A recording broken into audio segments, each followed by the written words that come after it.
अजून एक गोष्ट आम्ही बघणार आहोत जी आमच्या आयुष्यात जेव्हा आम्ही कंट्रोल करू शकत नाही.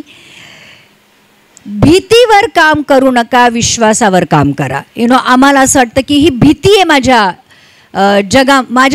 माझ्या हृदयामध्ये जी भीती कुठल्या व्यक्तीबद्दल आहे, कुठल्या परिस्थितीबद्दल आहे, कुठल्या जागेबद्दल आहे, तर आम्हाला असं वाटतं की ही भीती मी कशी काढून टाकू.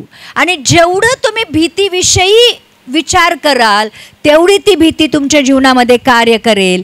आणि प्रियांनो, भीती ही बरेचदा खोटी असते. भीती बरेचदा आम्हाला चुकीच्या गोष्टींमुळे आमच्या जीवनामध्ये आलेली असती. म्हणून जेव्हा भीती, अशांती किंवा गोंधळलेले किंवा रागामध्ये असताना लक्षात घ्या प्रियांनो, ज्या गोष्टींची आम्हाला भीती वाटते ती गोष्ट बरेचदा त्या भीतीसारखी नसतेच. कुठली परिस्थिती, कुठला आजार, कुठली व्यक्ती, कुठली जागा आम्हाला उगीचच भीती वाटते. तर भीतीला पहिली गोष्ट हृदयामध्ये स्थान देऊ नका. आणि समजा तुमच्या जीवनामध्ये भीती असेल तर भीतीवर काम करू नका, परंतु विश्वासावर काम करा. जसा विश्वास तुमचा वाढेल तशी तुमची भीती कमी होईल. परमेश्वराचं वचन सांगतं की परमेश्वराने आम्हाला भीतीचा नाही, परमेश्वराने आम्हाला सामर्थ्याचा, प्रीतीचा आणि संयमाचा आत्मा दिलेला आहे. भीती परमेश्वरापासून नाहीच आहे.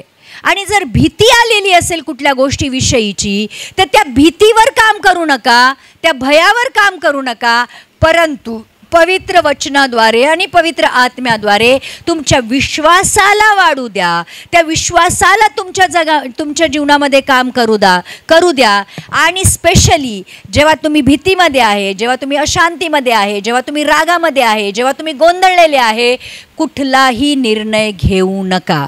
कारण जेव्हा आम्ही आमच्या चांगल्या मनस्थितीत नसतो आणि जेव्हा आम्ही निर्णय घेतो तेव्हा आम्ही स्वतःसाठी अजून एक मोठा खड्डा खणून ठेवतो. म्हणून प्रियांनो, शांत राहून देवाला समोर ठेवून विश्वासाने निर्णय घ्या. जेव्हा तुम्ही आजारी असता तेव्हा तुम्हाला वाटतं की मी मरणार. जेव्हा कर्जामध्ये असता तेव्हा तुम्हाला वाटतं की हे कर्ज मला बुडवणार, मला डुबवणार.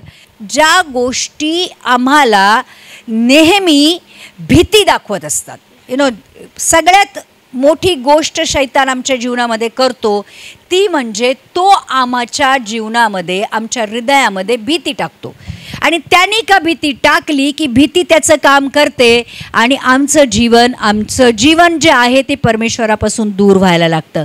तो प्रियांनो, मी तुम्हाला एक गोष्ट सांगेल की जर कुठल्याही कारणाने तुमच्या जीवनामध्ये भीती असेल तर त्या भीतीला परमेश्वराच्या सामर्थ्याने, म्हणजे परमेश्वराच्या वचनाने आणि परमेश्वराच्या आत्म्याने जिंका.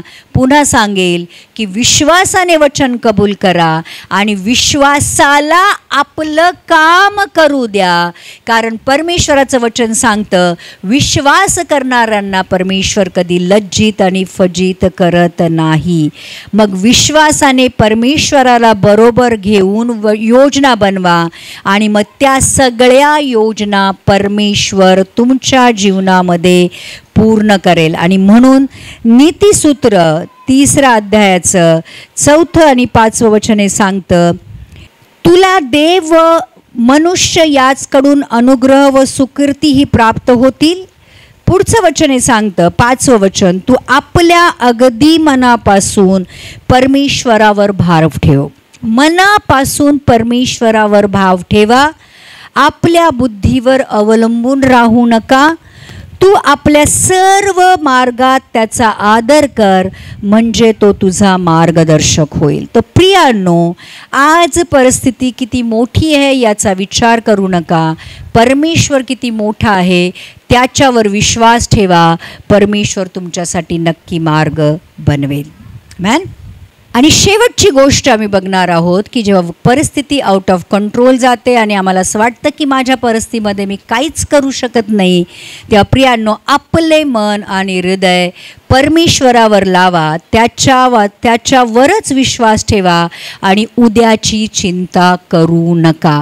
बरेचदा आमच्या जीवनामध्ये की उद्या काय होईल, माझ्या भविष्यात काय होईल, माझं काय होईल, माझ्या मुलांचं काय होईल, याचं काय होईल, त्याचं काय होईल. नेहमी आम्ही उद्या काय होईल हा विचार करून आज खराब करत आहोत. आणि मग परमेश्वराचं वचन किती स्पष्टपणे सांगतं बघा. मत्तय वर्तमानाचं 6व्या अध्यायाचं 34वं वचन हे सांगतं, उद्याची चिंता करू नका, कारण उद्याची चिंता उद्याला, ज्या दिवसाचे दुःख त्या दिवसाला पुरे. प्रियांनो, उद्याची चिंता करून आजचं दुःख वाढवू नका. आज दुःख आहेच आहे, तर आजचं दुःख उद्याची चिंता करून वाढवू नका. कारण परमेश्वराचं वचन सांगतं क्लिअरली, उद्याची चिंता करू नका, कारण उद्याची चिंता उद्याला, ज्या दिवसाचे दुःख त्या दिवसाला पुरे.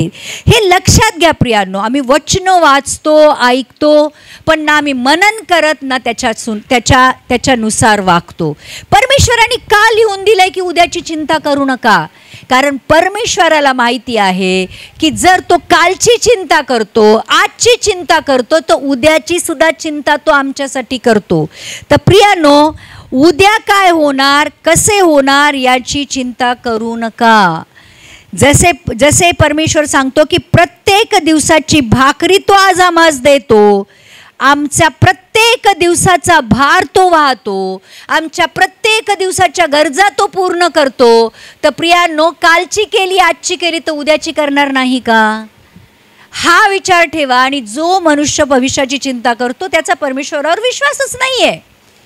कारण मग आम्ही जर भविष्याची चिंता करतो आणि भविष्यात काय हेच आम्हाला माहीत नाही आहे, आणि आमच्या परमेश्वर जो अंतापासून आधी जाणतो त्याला माहिती आहे की पुढचे अनंत सार्वकालिकामध्ये काय होणार आहे, तर मग ज्या परमेश्वराला सार्वकालिक माहिती आहे त्या परमेश्वरावर आपलं भविष्य पण सोपून द्या. आणि म्हणून प्रियांनो, स्वतः कालच्या, आजच्या आणि उद्याच्या चिंतांचे भार वाहू नका. तुम्हाला भार वाहण्यासाठी नाही ठेवलेला आहे, तुम्हाला प्रभूमध्ये आनंद करण्यासाठी ठेवलेला आहे. तुम्हाला डिप्रेशनमध्ये राहण्यासाठी नाही बनवलं, तुम्हाला परमेश्वराच्या शांती जी आमच्या विचारांच्या पलीकडे आहे त्याच्यामध्ये जगण्यासाठी परमेश्वराने बोलवलेलं आहे. तुम्हाला शैतान काय म्हणतो, लोक काय म्हणतात हे ऐकण्यासाठी नाही बनवलं. परमेश्वर तुमच्यावर किती प्रेम करतो हे समजण्यासाठी परमेश्वराने तुम्हाला बनवलेलं आहे. म्हणून काल पण येशू आमच्या बरोबर होता, तो आज पण आहे आणि उद्या पण राहणार आहे. काल पण त्यांनी वाचवलं, आज पण वाचवत आहे आणि उद्या पण तो वाचवेल. हा विश्वास मनामध्ये ठेवा. आणि या जगात तुम्हाला क्लेश होतील, परंतु धीर धरा, येशूने सगळ्या या जगाला जिंकलेलं आहे हे वचन तू सांगून गेलेलं आहे. त्याने आमच्यासाठी या जगाला, जगातल्या लोकांना, शैतानाला, आजाराला, श्रापांना, पापांना, ज्या गोष्टींची आज आम्ही युद्ध करत आहोत त्या सगळ्या गोष्टींना येशूने जिंकलेलं आहे. आणि म्हणून प्रियांनो, कुठल्याही गोष्टीची भीती बाळगू नका आणि चिंता करू नका. आमच्याकडे एक असा महायाजक आहे ज्याचं नाव येशू ख्रिस्त आहे, जो आमच्या सारख्या सगळ्या कष्टातनं, त्रासातनं गेलेला आहे. आणि तो आज पित्याच्या उजव्या बाजूला बसून आमच्या प्रार्थना, निवेदन, आवेदन, विनंत्या परमेश्वराकडे, पित्याकडे देत आहे. आणि आजही आमचा येशू आमच्यासाठी पवित्र आत्म्याने दिलेल्या विनंत्या आणि प्रार्थना पित्याकडे पोहोचवत आहे आणि पित्याकडचं उत्तर आमच्याकडे पोहोचवत आहे. तर आज आमच्याकडे एक महायाजक आहे, येशू ख्रिस्त. आणि म्हणून घाबरू नका, निराश होऊ नका. आजची तुमची परिस्थिती तुमचं जीवन नाही आहे, ती तुमची डेस्टिनी नाही आहे. आज ज्या परिस्थितीमध्ये, जिथे तुम्ही अडकला आहात तिथेच तुमचं जीवन संपत नाही, पुढे पण जीवन आहे. आणि जर आज आम्ही येशूवर विश्वास ठेवू, वचनं कबूल करू, ज्या गोष्टी आउट ऑफ कंट्रोल आहे ते परमेश्वराच्या हातामध्ये देऊ, परमेश्वराच्यावर जाणून बुजून ज्या चुका आणि जे पाप आहेत ते आम्ही आमच्या आयुष्यातनं काढून टाकू. आम्ही दिवस रात्र परमेश्वराच्या संगतीत राहू. परमेश्वराच्या आत्म्याने भरून राहू, परमेश्वराच्या वचनाच्या अनुसार चालू, तर प्रियांनो या जगातली कुठलीही समस्या आमचं काहीही बिघडू शकत नाही. ज्या गोष्टी आज आम्हाला इम्पॉसिबल वाटतात, ज्या गोष्टी आज आम्हाला आउट ऑफ कंट्रोल वाटतात, ज्या गोष्टी आज आम्हाला वाटतं की त्यातनं मी बाहेर पडू शकत नाही, परमेश्वर आमच्यासाठी प्रत्येक गोष्ट सहज, सुंदर आणि विजयी बनवतो. तर आज एक गोष्ट या सगळ्या वचनातनं लक्षात घ्या, तुमच्या सगळ्या परिस्थिती, तुमच्या जीवनातली प्रत्येक गोष्ट परमेश्वराला माहीत आहे होण्याच्या आधी. तो सर्व ज्ञानी परमेश्वर आहे, सर्व सामर्थी परमेश्वर आहे. आत्ता काय होतं आहे आणि पुढे 10 वर्षात काय होणार आहे, परमेश्वराला सगळ्या गोष्टी ठाऊक आहेत. परमेश्वराने सगळं काही आमच्यासाठी सुंदर बनवून ठेवलेलं आहे त्याच्या वेळेनुसार. आज आम्हाला त्याच्या वेळेची वाट बघायची आहे. ज्या गोष्टी परमेश्वराने आमच्यासाठी सुंदर करून ठेवल्या आहेत, त्या गोष्टी आमच्या जीवनामध्ये आम्हाला कशा मिळतील ते बघायचं आहे.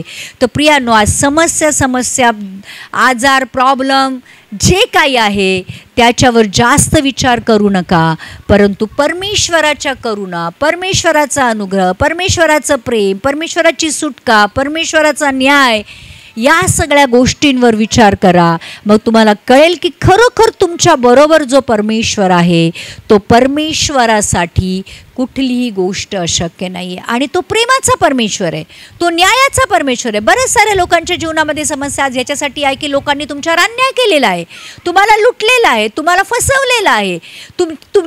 तुमचं सुख, चैन, तुमचा पैसा, प्रॉपर्टी तुमच्या जीवनातनं त्यांनी घेऊन गेलेलं आहे. काही लोकांवर जबरदस्ती झालेली आहे. तरी पण प्रियांनो, परमेश्वराचं वचन सांगतं की त्यांना माफ करा, त्यांना माफ करा, त्यांच्यासाठी प्रार्थना करा आणि परमेश्वराच्या न्यायाला वाट द्या. परमेश्वराचं वचन सांगतं की बदला घेणं हे तुमचं काम नाही आहे, बदला घेणं हे परमेश्वराचं काम आहे, माफ करणं हे आमचं काम आहे. तर बरेचदा माफ न करण्याच्या स्वभावामुळे सुद्धा आमच्या आयुष्यामध्ये खूप सारे प्रॉब्लेम्स आहेत. आज आम्ही लोकांना माफ नाही करू शकत. पण प्रियांनो, जर माफ कराल तर परमेश्वराच्या न्यायाला तुम्ही एक प्रकारे वाट द्याल. तर आज अशी कुठलीही गोष्ट अशक्य नाही आहे परमेश्वरासाठी जी शक्यतो करू शकणार नाही. तर प्रियांनो, आज या वचनाद्वारे एक पॉझिटिव्ह ॲटिट्यूड ठेवा. जीवनाकडे बघण्याचा दृष्टिकोन बदला. त्या तुमच्या निगेटिव्हिटीमधनं, डिप्रेशनमधनं, एकटेपणातनं, त्या उदासीनतेतनं बाहेर या. तुमचा परमेश्वर तुमची वाट बघत आहे. आणि जर पूर्ण मनाने, पूर्ण भावाने, पूर्ण हृदयाने परमेश्वराकडे याल, प्रियांनो, परमेश्वराच्या हातामध्ये आपलं जीवन द्याल, तर तुम्ही बघाल खरोखर खरी शांती परमेश्वराकडे आहे, खरोखर खरा आनंद परमेश्वराकडे आहे. सगळ्यात अगापे जे प्रेम आहे ते परमेश्वराकडे आहे. कारण परमेश्वराच्या प्रेमामध्ये कुठली कंडिशन नाही आहे. आणि जेव्हा परमेश्वराची प्रेम, आनंद, शांती तुमच्या जीवनामध्ये येईल, तेव्हा तुम्हाला वाटेल की जगामध्ये हे सगळ्या गोष्टी मिळणार नाहीत, त्या फक्त परमेश्वराकडे मिळतील. आणि मग तेच प्रेम, आनंद, शांती तुमची ताकद बनेल शैतानाविरुद्ध, समस्येविरुद्ध, लोकांविरुद्ध लढण्यासाठी. आणि खूप शांतीपूर्ण जीवन तुम्ही जगू शकाल.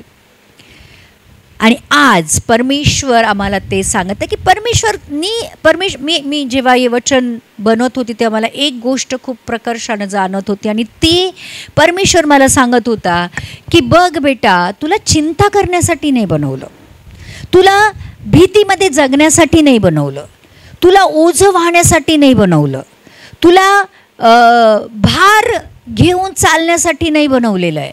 मी तुझ्यावर प्रेम करावं म्हणून बनवलेलं आहे.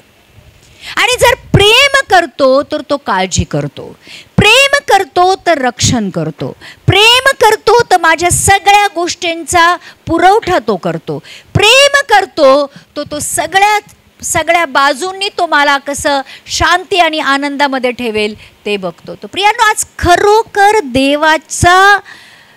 देवाच्या सत्याला जर आम्ही समजू तर परमेश्वर, आज आम्ही खूप साऱ्या गोष्टी ज्या अननेसेसरी आहेत, कारणच नाही आहे की त्या घेऊन चालायचं, त्या घेऊन चालत आहोत. आणि मग ज्या गोष्टींसाठी आम्हाला बनवलेलंच नाही आहे त्या गोष्टी जर आम्ही करतो तर आम्ही स्वतःबरोबर अन्याय करतो आणि स्वतःला थकवतो. आणि ज्या गोष्टींसाठी आम्हाला बनवलेलं आहे, आज या जीवनाला परमेश्वराने, या शरीराला पवित्र आत्म्यासाठी बनवले. शरीर पवित्र आत्म्याचं मंदिर आहे. या मुखाला स्तुती, आराधना आणि वचन कबूल करण्यासाठी बनवलेलं आहे. या कानांना परमेश्वराची वचनं ऐकण्यासाठी बनवलं आहे. या हृदयाला परमेश्वराचा आत्मा आणि परमेश्वराचं वचन ठेवण्यासाठी बनवलेलं आहे. या पायांना चांगले कामं करण्यासाठी घेऊन जाण्यासाठी बनवलं आहे. या हातांना परमेश्वराने परमेश्वराची चांगली कामं करण्यासाठी बनवलं आहे. आज जर ज्या कामासाठी आम्हाला बनवलं ती कामं आम्ही करत नाही आहे तर आमच्या प्राण, आत्म्या, शरीरावर आम्ही भार टाकत आहोत. आणि जेव्हा परमेश्वराच्या आम्ही प्लॅनमध्ये येतो, परमेश्वराच्या योजनेमध्ये येतो, तेव्हा आम्हाला खरोखर कळतं की जे मी करत होतो ते सगळं व्यर्थ होतं. परमेश्वराने माझ्यासाठी प्रत्येक गोष्ट त्याच्या वेळेनुसार सुंदर बनवून ठेवलेली आहे. परमेश्वराची माझ्यासाठी योजना आहे, माझ्या चांगल्यासाठी आहे, माझ्या वाईटासाठी नाही आहे, परंतु मला एक चांगलं भविष्य आणि आशा देणारी आहे. परमेश्वराचे विचार माझ्या विचारांपेक्षा श्रेष्ठ आहेत. परमेश्वराचे मार्ग माझ्या विचारांपेक्षा मोठे आहेत. आज जर आम्ही आमचं जीवन परमेश्वराच्या मार्गात घेऊन येऊ, आमच्या योजना सोडून जेव्हा आम्ही परमेश्वराच्या योजनेमध्ये येऊ, जेव्हा आम्ही परमेश्वराच्या प्रेमामध्ये येऊ, प्रियानो, खऱ्या अर्थाने आम्ही जीवन जगायला लागू. सो आज जे काही तुमच्या आयुष्यामध्ये होतंय, काही करू शकत नाही ना, प्रार्थना करा. काही करू शकत नाही ना, विश्वास करा. काही करू शकत नाही ना, वचन कबूल करा. आणि काहीच करू शकत नाही, शांत बसा. तोंडाने कुठलीही निगेटिव्ह गोष्ट कबूल करू नका. आणि जर आज आम्ही असं जगतो, प्रियानो, खरोखर मी सांगते, एक अद्भुत शांती तुमच्या जीवनामध्ये येईल, जीवनामध्ये एक आनंद येईल. आणि जेव्हा सगळ्या काळज्या, चिंता, सगळ्या भार, ओझी जेव्हा जातात ना, तेव्हा आम्ही खऱ्या अर्थाने परमेश्वरामध्ये चालायला लागतो. आणि परमेश्वरामध्ये चालणं जीवनाची सगळ्यात मोठी परमेश्वराची योजना आहे, की तो म्हणतो मी तुझ्यामध्ये आणि तू माझ्यामध्ये बनून राहा. जर परमेश्वर माझ्यामध्ये आहे आणि मी परमेश्वरामध्ये आहे तर मग कुठल्या गोष्टीची चिंता आहे. तर प्रियानो, आजचं वचन ज्यांना कळालं त्यांनी आज माझ्या म्हणण्याने एक प्रण करावा. एक शपथ नाही म्हणणार, पण एक विचार करावा. स्वतःला समजून सांगावं की आजपासून मी कुठल्याही गोष्टीची चिंता करणार नाही.